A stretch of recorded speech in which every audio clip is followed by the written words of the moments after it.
Le premier tronçon autoroutier a été entamé ces derniers jours à l'intersection de l'autoroute 20 et de la 55, à hauteur de Sainte-Eulalie, au centre du Québec. Le 2055 s'est rendu sur place afin de vous donner un aperçu et un avant-goût des travaux et du chantier autoroutier en cours, qui a commencé au cours des derniers jours. En effet, comme vous a pu le constater sur place le 2055, les excavatrices, les camions-bennes et l'imposante machinerie ont commencé les travaux de dédoublement des voies sur l'autoroute 55. Le permis segment en chantier mène à l'autoroute 20 en direction sud, à partir de Sainte-Eulalie. Les travaux réjouissent les résidents du secteur, les citoyens de Saint-Léonard-d'Aston et de Sainte-Eulalie, mais également les automobilistes rencontrés sur place, qui viennent constater le début des travaux.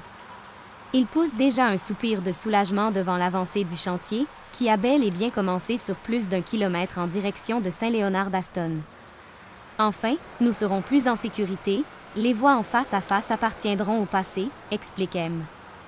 Durand, rencontré sur place. C'était ma hantise, témoigne une femme qui est venue à la rencontre du 2055, alors qu'elle observait les camions qui procédaient aux travaux d'élargissement et à la construction d'un bassin de rétention, à quelques centaines de mètres de l'autoroute 55 et du dédoublement des voies rapides qui conduiront à l'autoroute 20 Ouest, en direction de Drummondville. Des citoyens venus constater sur place le début des travaux sont également heureux de voir enfin les travaux significativement amorcés. Je salue le travail du gouvernement du Québec et des élus de la région, mentionne Marc Casavant, rencontré sur place. Assurément, ces travaux seront très appréciés des résidents du secteur, qui constatent également que le centre du Québec, entre Victoriaville et Bécancour, est en plein développement. Les filières de batteries de Bécancour et le développement de la vitrine industrielle de Victoriaville entraînent un afflux de circulation.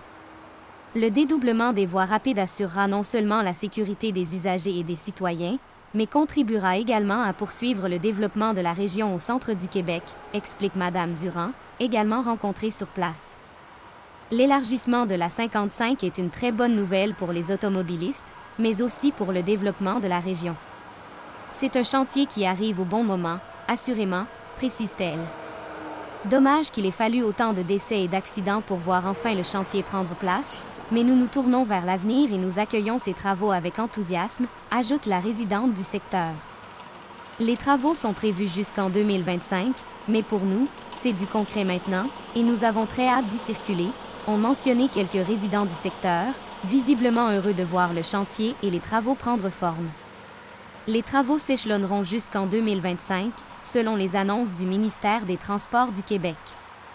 Le dernier tronçon autoroutier devrait être la zone de raccordement dans le secteur de Saint-Grégoire, à Bécancour, tandis que plusieurs options restent à considérer quant à l'avancement des différentes sorties ou raccordements aux routes existantes, selon les informations recueillies sur place par le 2055.